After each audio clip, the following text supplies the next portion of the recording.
La situation économique en Allemagne, après la Première Guerre mondiale et le traité de Versailles, a conduit à la mise en œuvre des politiques d'Hitler.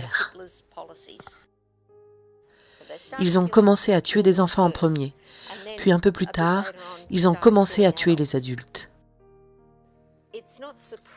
Il n'est pas surprenant que les infirmières à l'époque nazie aient été prises dans l'engrenage. La propagande était partout, à propos de tuer des gens qui étaient considérés comme des vivants indignes de vivre. Bouches inutiles était le terme qu'ils utilisaient. Les infirmières étaient celles qui tenaient les enfants pendant qu'ils étaient tués. Elles leur ont donné des overdoses de médicaments. Ce sont elles qui les ont mis dehors, dans les vérandas, afin qu'ils meurent d'hypothermie. Ce sont les infirmières qui ont refusé de les nourrir, de telle sorte que les enfants mouraient de faim.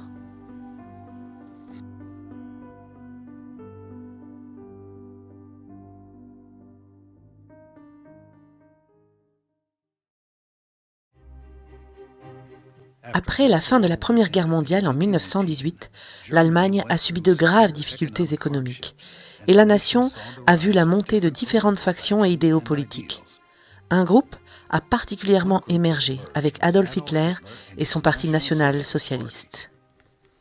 Bien sûr, il y avait une inflation endémique, il y avait une grande pauvreté et un désavantage social dû aux réparations qui devaient être remboursées après le traité de Versailles. L'argent a été dévalué et ils ont vu un leader fort qui rétablissait l'ordre. En 1933, Adolf Hitler et le parti nazi ont pris le contrôle de l'Allemagne. Et cela a commencé par la promulgation de lois d'hygiène raciale, des persécutions et les camps de la mort. Hitler voulait créer la race maîtresse et éliminer les Juifs ainsi que d'autres personnes qu'il considérait inférieures à la race aryenne. Enfants innocents et prisonniers des camps de concentration ont souffert de terribles expériences médicales. Tout cela a été accompli avec l'aide de médecins et d'infirmières allemands.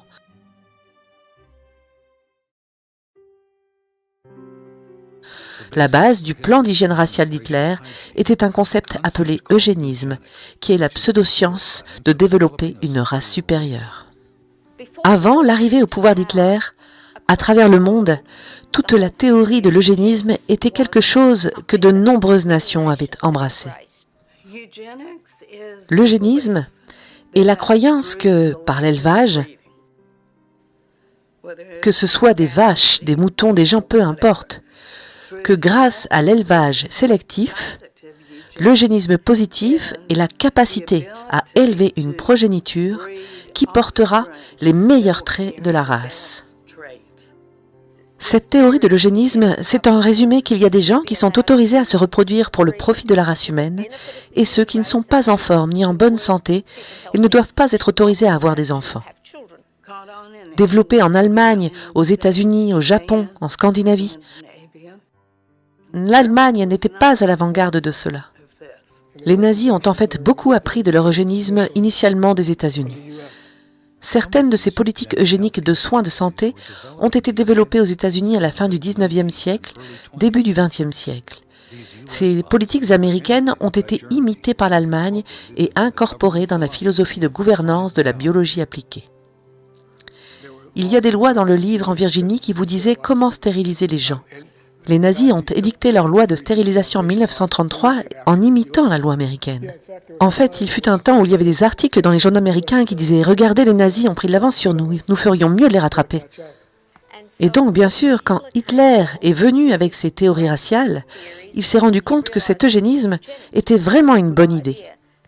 Et il l'a manipulée pour qu'elle corresponde à ses théories raciales, en y mêlant juifs, tziganes, et tous les autres qui étaient considérés comme racialement inférieurs. Tout cela a amené à une époque effroyable de l'histoire mondiale, appelée l'Holocauste, une période de persécution et meurtre de masse. L'Holocauste a été défini comme la période de 12 années, depuis la montée au pouvoir d'Hitler en 1933 jusqu'à la fin de la guerre en 1945. C'était une extermination ou un massacre de masse planifié par le gouvernement. Et bien qu'il visait le peuple juif, de nombreux autres groupes d'individus ont également souffert pendant l'Holocauste. Hitler a convaincu le peuple allemand que les Juifs étaient leur ennemi et la cause de leurs problèmes. Il a ensuite créé une atmosphère d'intolérance raciale et de haine des personnes considérées comme racialement inférieures. Donc, dans chaque génocide, comme au Rwanda, l'Holocauste a commencé par cette opposition nous contre eux. Ainsi, Hitler a utilisé les Juifs et plus tard d'autres personnes comme bouc émissaire pour tout ce qui n'allait pas en Allemagne, en particulier les malheurs économiques. Alors, il a mis en place le nous contre eux, il a institutionnalisé cela.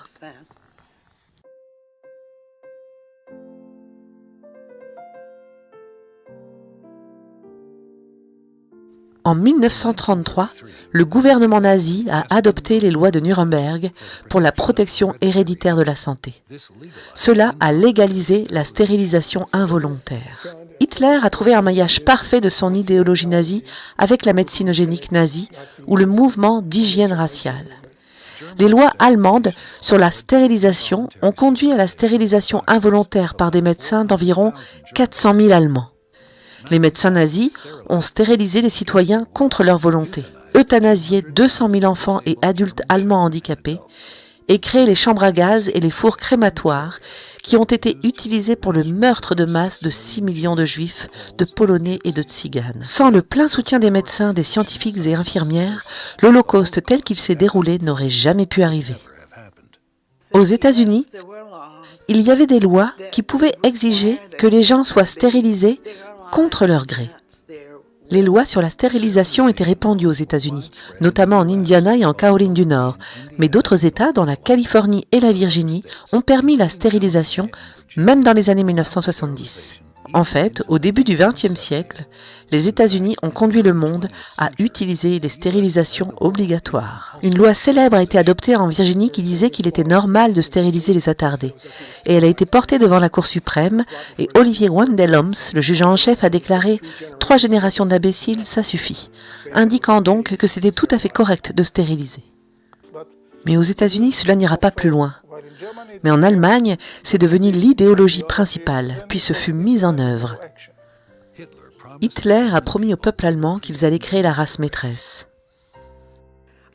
Je pense que la race maîtresse aurait dû être, du point de vue des nazis, une personne blonde, forte, aux yeux bleus et en bonne santé, sans aucun défaut génétique, et qui soit une pure aryenne.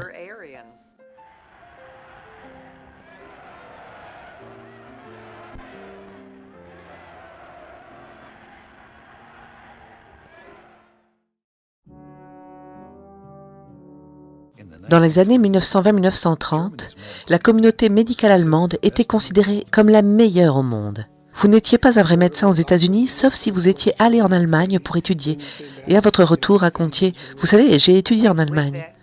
Je pense que cela a entraîné une certaine arrogance et le sentiment de « nous sommes tellement supérieurs à tout le monde ». J'ai étudié la médecine en Allemagne.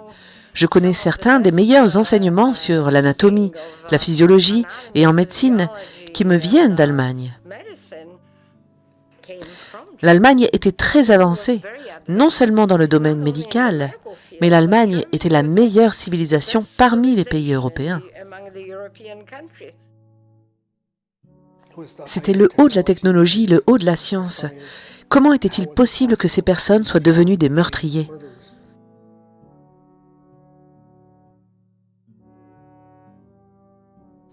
La majorité des infirmières n'étaient pas membres du parti nazi.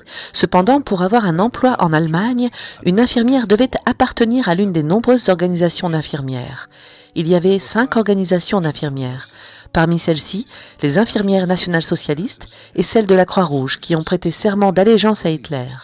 De plus, l'organisation des infirmières protestantes a déclaré qu'elle accueillait le national-socialisme à cœur ouvert. Étonnamment, plus de médecins, en pourcentage, ont rejoint le parti nazi que la population en général.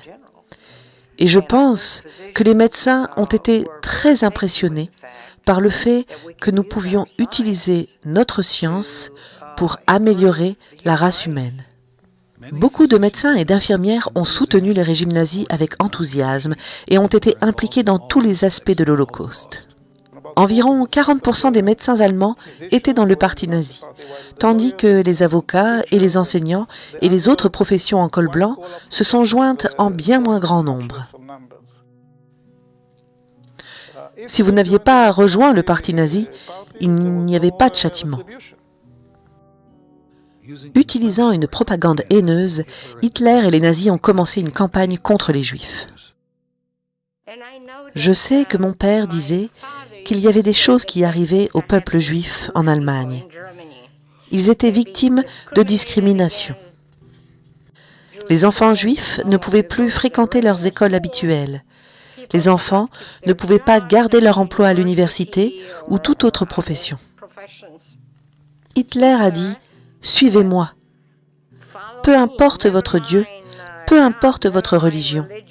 Suivez-moi, faites ce que je demande que vous fassiez. » Puisque le régime était totalitaire et qu'ils étaient très bons dans les campagnes publiques et la propagande, ils avaient assez de scientifiques et de médecins qui les suivaient. La propagande est un moyen extrêmement puissant de convaincre les gens comment et quoi penser. L'institution médicale allemande a commencé à soutenir le parti nazi, à l'exception des médecins juifs qui étaient ostracisés.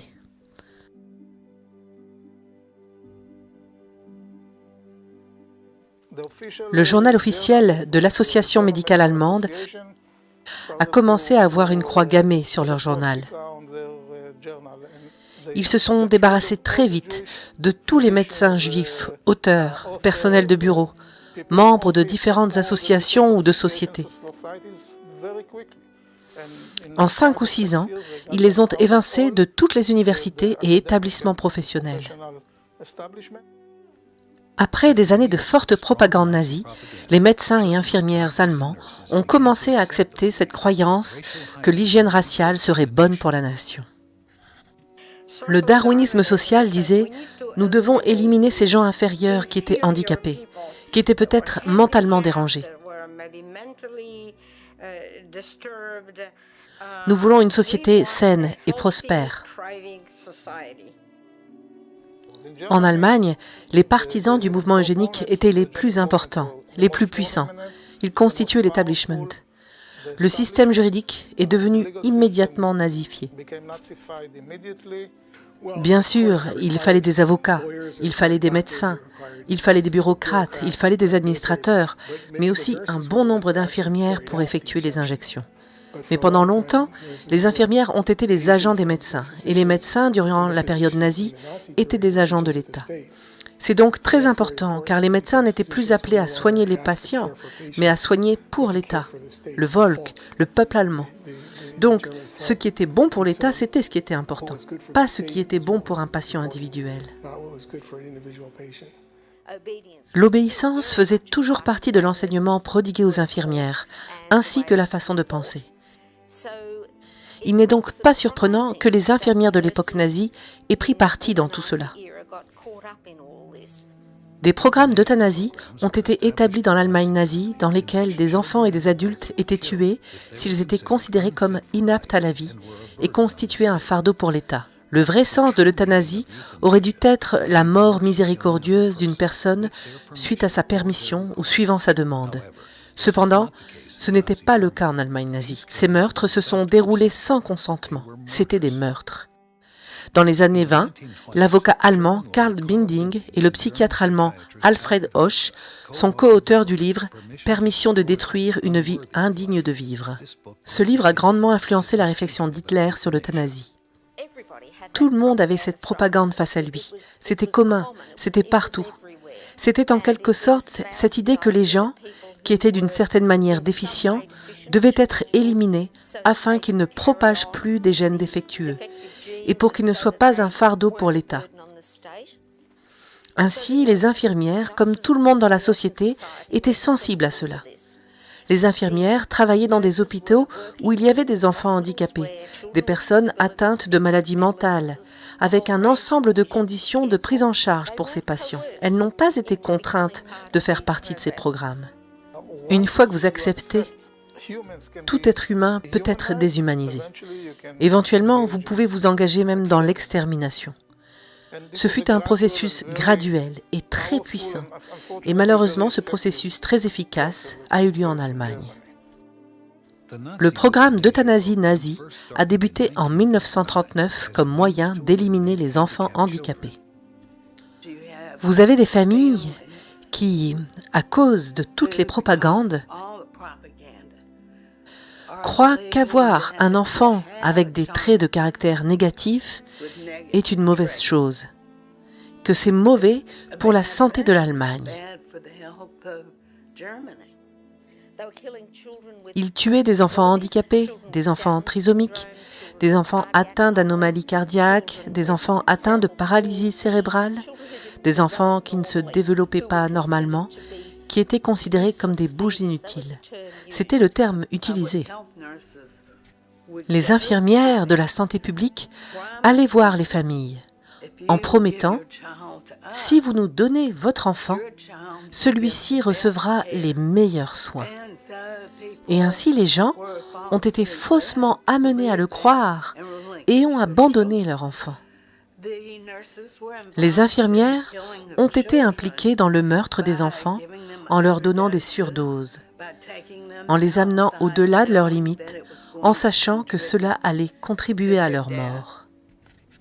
Je me suis beaucoup intéressée à ça quand j'ai découvert que les infirmières tuaient activement leurs patients. Et je suis devenue très intriguée par la façon dont elles ont pu en venir à croire que le meurtre faisait légitimement partie de leur rôle de soin. La propagande autour de l'idée même de tuer des gens pour le bien de l'État était profonde, même jusqu'aux enfants qui faisaient des exercices dans leur manuel scolaire, par exemple, sur combien il en coûte pour garder des personnes handicapées. Les sages-femmes et les médecins ont été mandatés par la loi allemande pour signaler tout enfant né avec un défaut. Et le nourrisson était ensuite placé dans une institution. Les sages-femmes étaient payées pour chaque naissance qu'elles déclaraient. Les sages-femmes avaient une licence pour cela. Elles ont dû passer par une période de formation.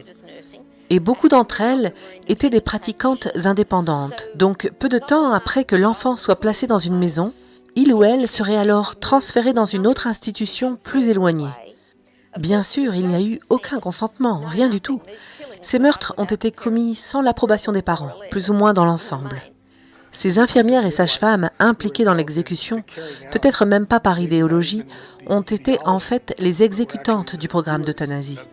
L'euthanasie est vraiment un euphémisme pour assassinat parce que ce n'étaient pas des patients en phase terminale. C'étaient des enfants qui ont été enlevés et assassinés.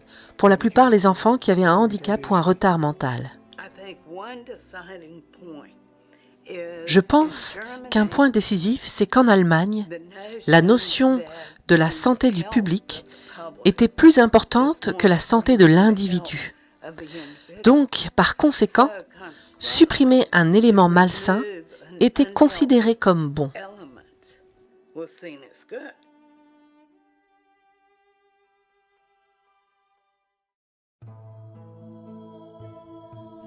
En septembre 1939, il fut décidé de développer un programme d'euthanasie des adultes pour les patients en asile psychiatrique. Hitler a choisi la date pour qu'elle coïncide avec celle de l'invasion allemande de la Pologne.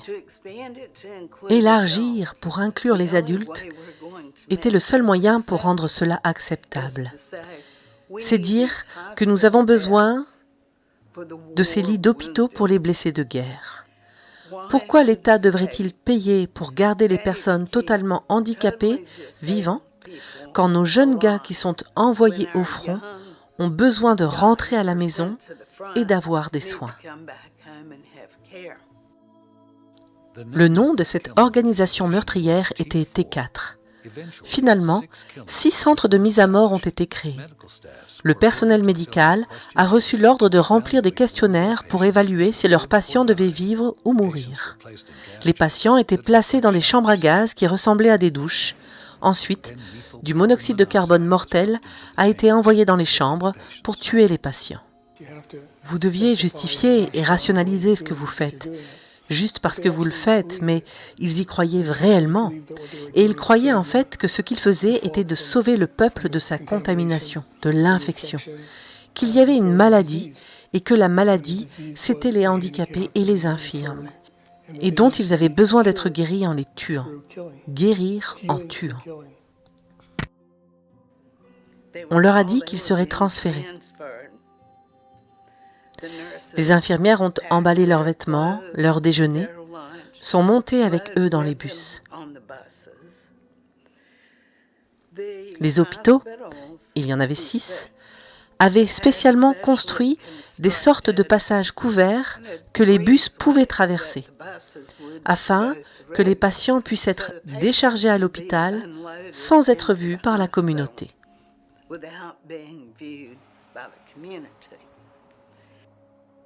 Cependant, cela n'a pas pris longtemps pour les communautés à proximité de ces hôpitaux de se rendre compte de ce qui se passait.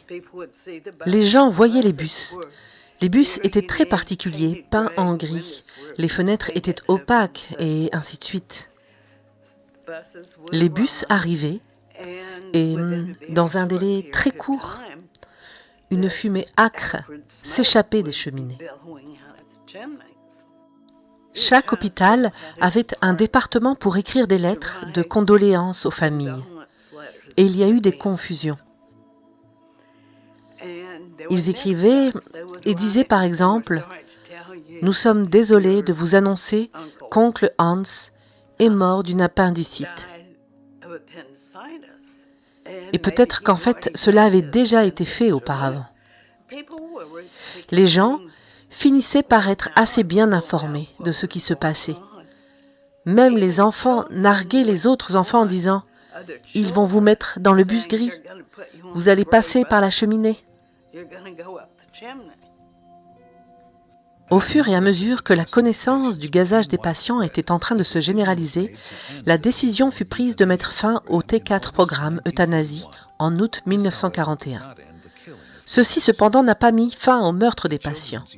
Le programme d'euthanasie des enfants s'est poursuivi sans relâche jusqu'à la fin de la guerre.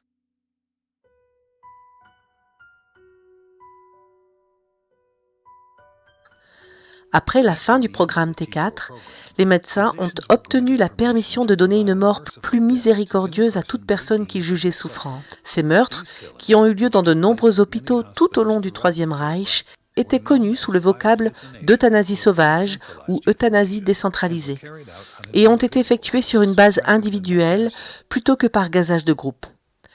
Patients généralement sélectionnés par les médecins, mais tués par des infirmières, ils ont reçu des surdoses de sédatifs. Plus de personnes sont mortes dans l'euthanasie sauvage que dans le T4.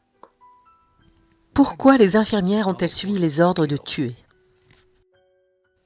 Nous savons que ce sont les médecins qui ont signé les certificats indiquant si l'enfant devait vivre ou mourir. Ce sont les infirmières qui ont perpétré les tueries. Les médecins n'ont pas forcément commis les meurtres eux-mêmes. Ils ont peut-être dicté qui devait mourir, mais c'était les infirmières qui ont perpétré les tueries. Il y a des épisodes où les infirmières ont décidé d'elles-mêmes de prendre les choses en main et de tuer les patients parce qu'elles savaient qu'ils allaient mourir de toute façon. Alors, il souffrait, alors je vais le faire maintenant. Il va mourir de toute façon, alors je ferai aussi bien de le faire plus vite. Il y a cette citation, la plus fascinante de l'une des infirmières, qui disait « Nous les avons tenus dans nos bras avec tout l'amour possible pendant que nous leur faisions boire ce médicament. Nous ne voulions pas qu'ils souffrent plus que nécessaire, tout en les tuant. » Plus de 70 ans plus tard, la question de savoir comment les infirmières allemandes se sont impliquées dans ces meurtres intrigue encore les historiens. Eh bien, c'est bien sûr un phénomène à multiples facettes, ce qui s'est passé là-bas. Mais c'est un très bon exemple. Vous commencez une chose, et puis ça conduit à quelque chose d'un peu plus pire, puis de pire en pire. Donc au début, on leur demandait juste de tenir un patient pendant que quelqu'un d'autre faisait une injection, ou autre chose. Elles pouvaient le faire, et elles pouvaient penser « Je ne suis pas celle qui entreprend une action ici ». Et puis, à partir de là, c'était juste un pas de plus à faire pour réaliser l'injection. Pour certaines infirmières, je peux voir qu'elles pouvaient facilement tomber dans le piège de penser que c'était la bonne chose à faire. Pour moi, cependant, toute la question est intéressante car il y a une ligne qu'en tant qu'infirmière, vous allez franchir. Et je pense aussi qu'à cette époque, les infirmières étaient très soumises et très obéissantes. Et tout ce que le médecin demandait, elles devaient le faire. Elles ont senti qu'elles devaient obéir et faire cela, ou alors craindre les conséquences. Et en plus de leur obéissance aux médecins, les infirmières ont également appris à obéir aux infirmières instructrices et supérieures qui parfois ont également ordonné des meurtres. Les infirmières étaient impliquées dans les meurtres elles-mêmes, soit par des moyens actifs, soit passivement.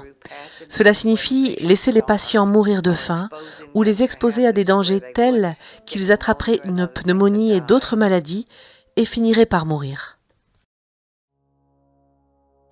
En 1939, la Seconde Guerre mondiale a commencé lorsque les Allemands ont attaqué et envahi la Pologne voisine.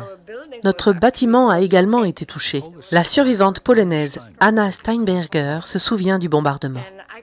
Et je pouvais voir les flammes sur le toit du bâtiment. J'ai demandé à ma mère, « Qu'est-ce qu'il se passe? Est-ce que je vais à l'école ?» Et elle a répondu, « Pas d'école aujourd'hui. Va simplement te cacher dans la cave. » Les Juifs polonais ont été rassemblés dans des ghettos et plus tard déplacés dans d'autres établissements pour des expériences médicales. Une décision a été prise par les nazis en janvier 1942 à la conférence de Wannsee pour aller plus loin avec la solution finale et pour déplacer les Juifs dans les camps de la mort. Il y avait 4 camps qui étaient spécifiquement créés comme camps de la mort. Belzec, Chelmno, Treblinka et Sobibor. Il y avait 2 camps de concentration supplémentaires qui ont construit une zone meurtrière. C'était Majdanek et Auschwitz.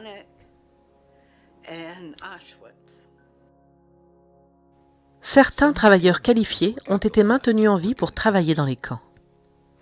L'infrastructure et le savoir-faire, ainsi que le personnel des 6 centres T4, ont en fait été transférés vers Belzec, Sobibor et Treblinka, où ont été établies les premières chambres à gaz. Et puis, certains des mêmes médecins et infirmières qui ont participé au programme d'euthanasie ont démonté les chambres à gaz et les ont réassemblées à l'Est, en Pologne, dans les camps de concentration, où les médecins sélectionnés ont été impliqués pour superviser les gazages et les meurtres. Les médecins étaient donc impliqués dans tous les aspects.